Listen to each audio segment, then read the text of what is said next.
make this anniversary possible. Tinataas po namin, Lord,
magseryoso dahil siguro bubukso.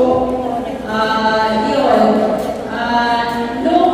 Nung nag-college na po ako, ayan na po, dahil ang mama ko, umaadan na ng gawain, na nabubuksan na po yung isip ko. That time, si mama, nakikinig ako sa transistor radio sa bahay.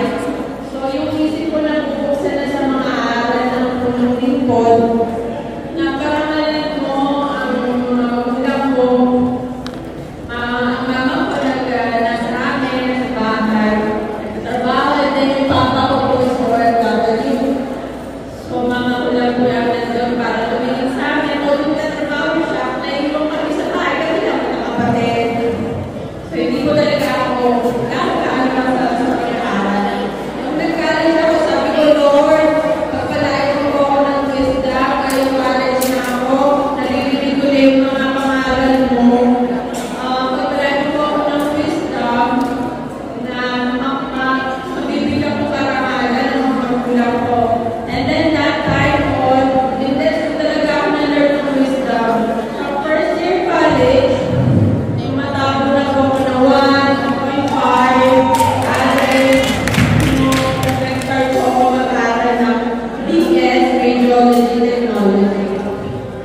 risen. Hallelujah.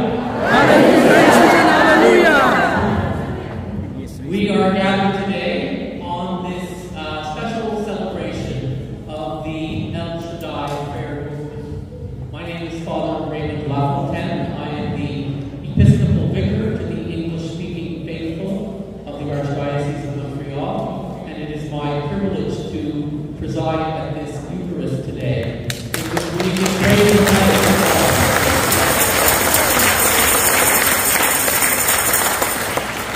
I was studying about El Shaddai before Mass this week.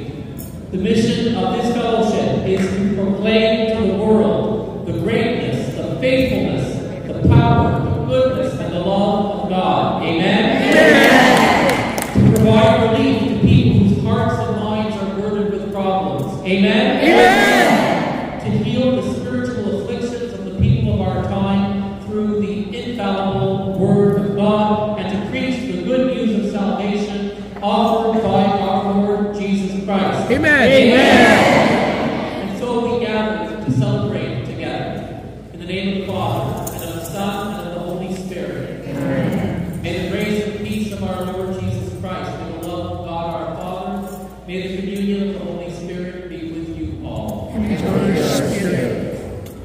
The theme for our gathering today is the Good Shepherd lays down his life for his sheep. And in the Gospel today, we will hear Jesus tell the story, refer to himself as the Good Shepherd. We come before the Lord as his flock. We come before the Lord knowing that sometimes we go astray. Sometimes we lose our way. But Jesus, the Good Shepherd, always comes looking for us. He comes and he brings us home. Let's take a moment of silence now and allow the invitation of the Good Shepherd to echo in our hearts.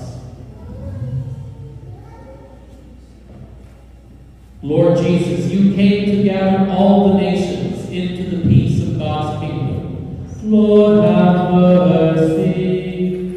Lord, have mercy. Christ Jesus, you come in word and sacrament to strengthen your people in holiness. Christ, have mercy. Christ, have mercy. Lord Jesus, you will come in glory with salvation for your people.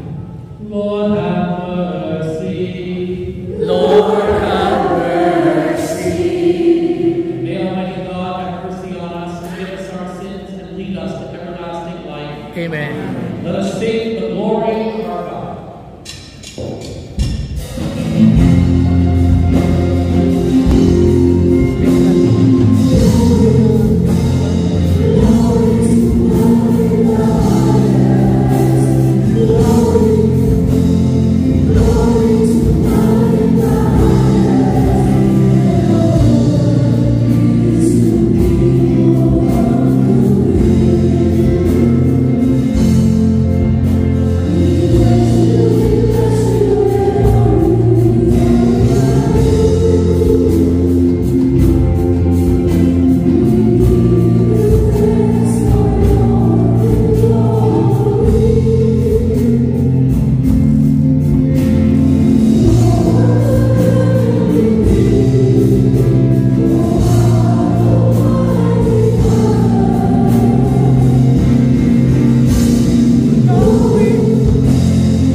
The next day, the rulers, elders, and scribes assembled.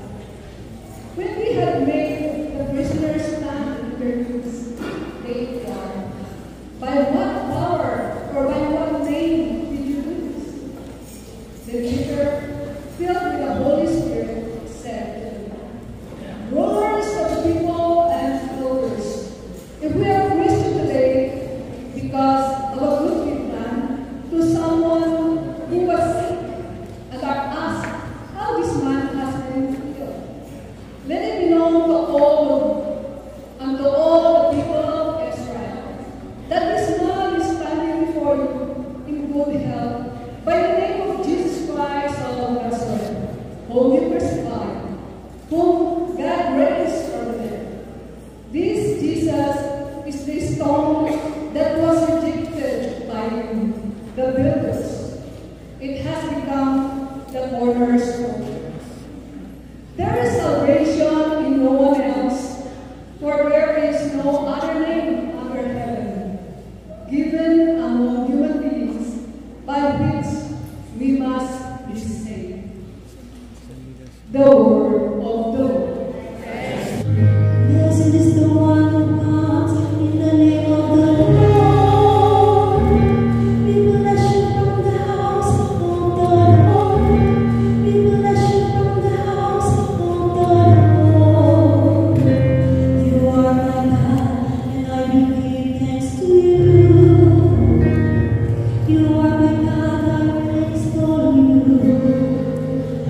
Oh, give thanks to the Lord who is good. My steadfast love endures forever. The song of the first rejected has become the cornerstone. The song of the first rejected has become the cornerstone. A reading from the first letter of St. John. Beloved, see what love the Father has given us, that we should be called children of God, and that is what we are. The reason the world does not know us is that it did not know Him.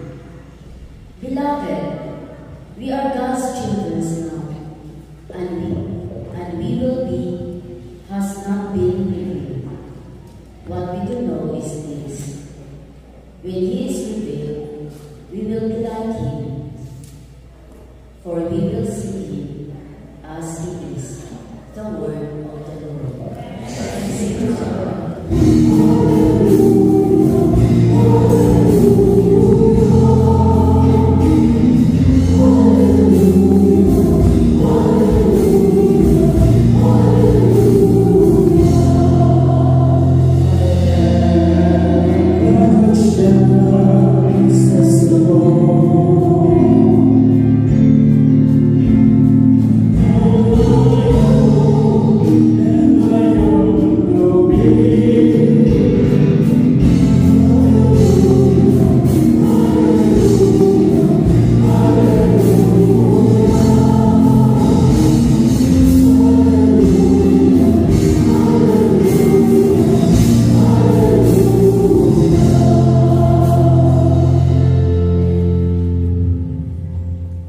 The Lord be with you. The Holy Gospel according to St. John.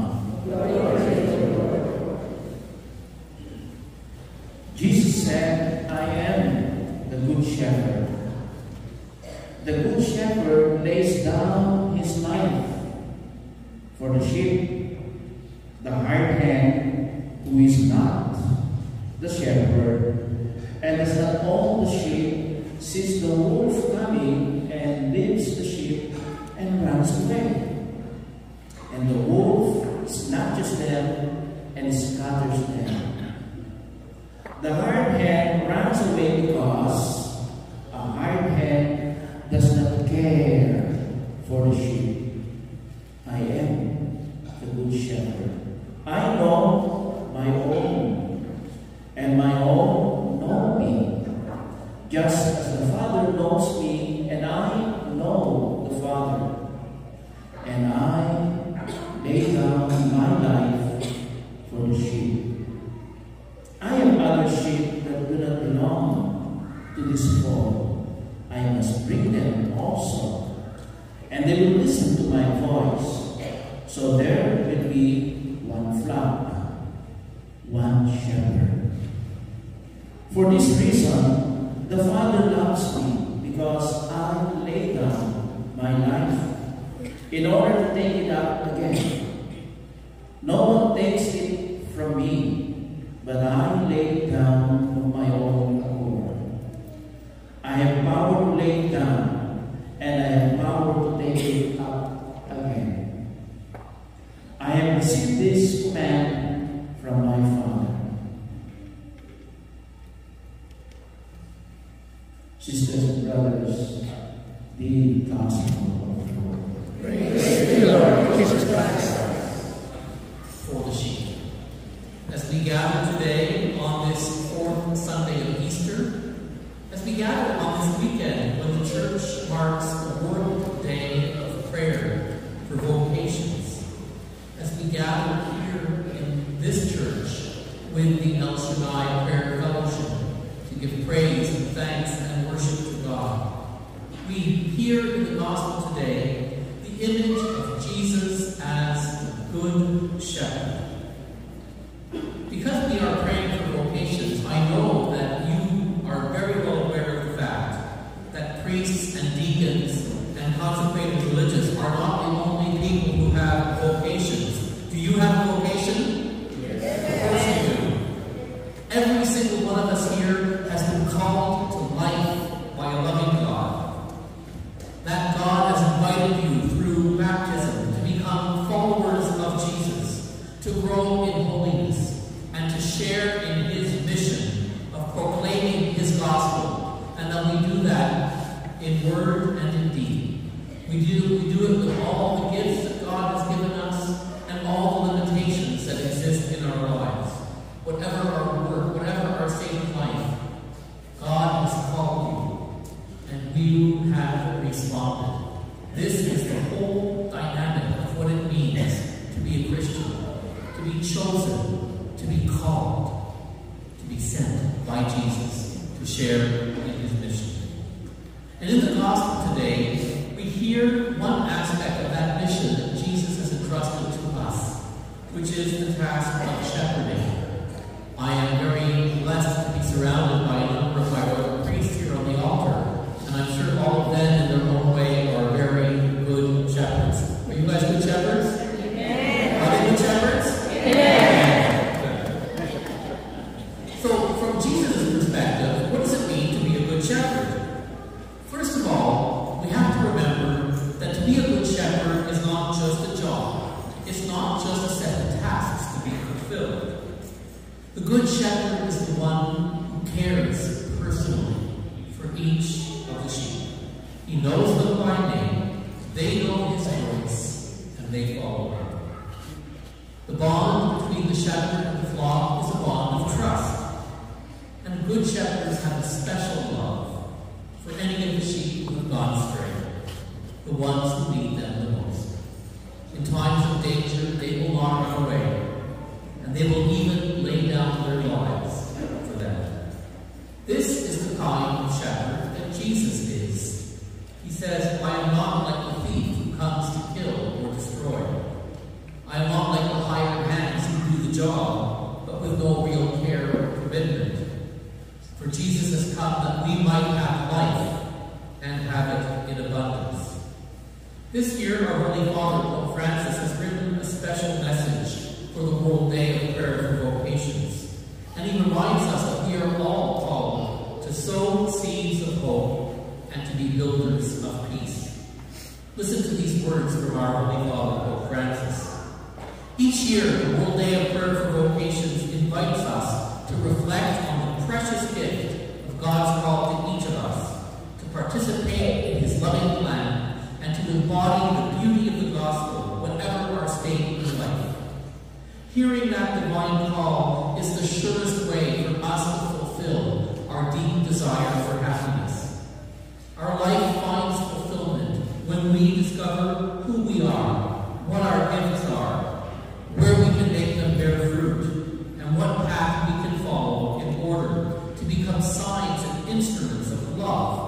acceptance, generosity, and peace wherever we find ourselves. And then the poem addresses himself specifically to young people. To young people, and especially those who feel distant or uncertain about the church, I want to say this. Let Jesus draw you to himself. Bring him all your questions by reading the Gospels. Let him challenge you by his presence, which always provokes in us a healthy crisis.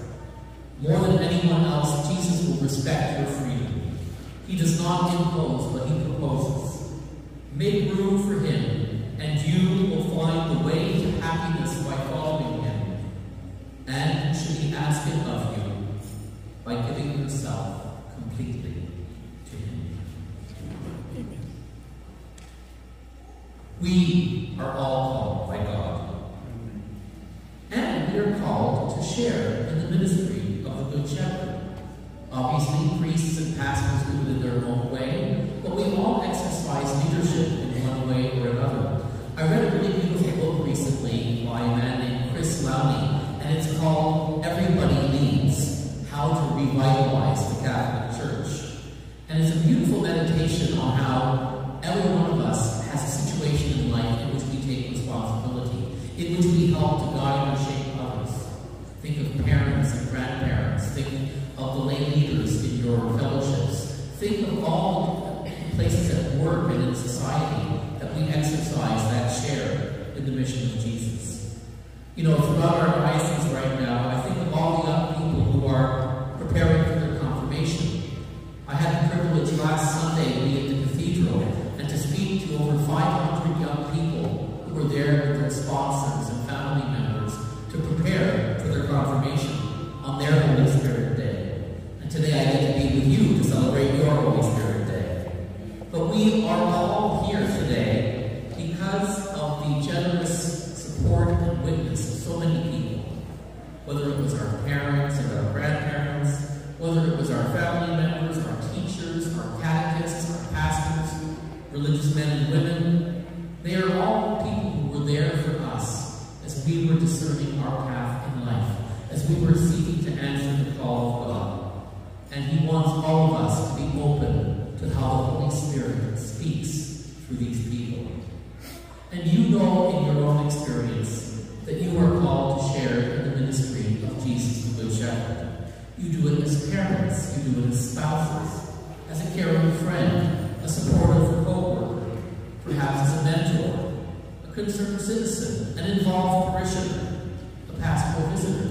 Whatever your ministry, whatever your work, whatever your family situation, we all find ourselves in a position where we can make a difference, where we can nurture someone else's growth.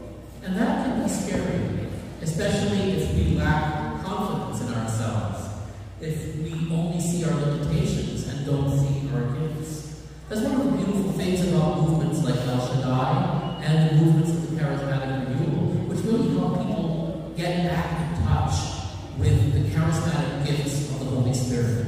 How the Spirit is alive and at work in each of your lives, and how the Spirit empowers us to overcome our limitations, to overcome our fears, and to respond to the call of the gospel. Jesus calls us to take a risk. He wants us to go out and make a difference in the world. He wants us to be shepherds after his own heart.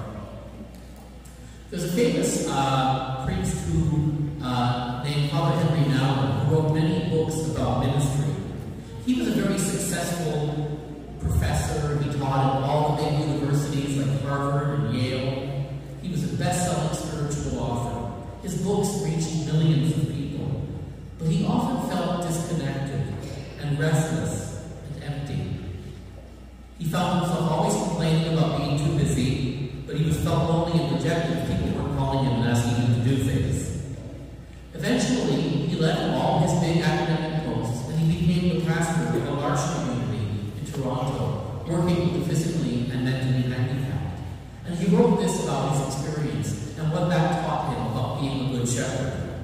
He said, "My movement to L'Arche made me aware about how much my own thinking of Christian leadership had been affected by my desire to be relevant, to be popular, and to be powerful. The truth is that these are not vocations, but temptations. Jesus asks not how much can you do, but do you love me? Jesus asks not how popular are you, but feed my sheep. Jesus asks not how powerful a leader are you, but how willing are you to stretch out your hands and to go where you do not want to go. Jesus calls us also in that way. We have a beautiful reminder of that in our second reading today, when St. John says, "See what love the Father has given us in calling us his children, and that is what we are." That is our first and most important vocation, to remember that I am a beloved child of God, that God is alive in me. Do you believe that you are a beloved child of God? Amen. Do you believe that God's Spirit is alive in you? Amen. Amen. And from that flows everything else. When we can respond in that way, we will see God as he is. So as we celebrate this beautiful day of prayer and fellowship, and as we pray for the vocations in the church today, let us ask Jesus, the Son, the Good Shepherd, to strengthen within us that conviction that we are God's beloved children. And let us ask Jesus, our Good Shepherd, to continue to call forth shepherds after his own heart, men and women whose lives of service and dedication, be it as bishops and priests and deacons, as consecrated men and women, as various lay people living various forms of ministry, as husbands and wives and parents and families. May we all be inspired to live out the call of service in which we share as disciples of Jesus. I'm going to end with a special prayer for vocations that Pope Francis has composed. Lord of the harvest, bless all your people, and bless in a special way young people with the gift of courage to respond to your call. Open our hearts to great ideals and to wonderful things. Inspire in all your disciples mutual love and giving, for vocations will blossom in the good soul of faithful people. Instill those in priesthood and religious life, in parish ministries and in family life, with the confidence and grace to invite others to embrace the path of life consecrated to you. Unite us to Jesus through prayer and sacrament, so that we may cooperate with you in building your reign of mercy and truth, of justice and peace. Amen. Amen. Friends, let us now stand and let us together proclaim the faith that is ours. I believe in God, our Father Almighty, creator of heaven and earth, and in Jesus Christ, his only Son, our Lord, who was conceived by the Holy Spirit, born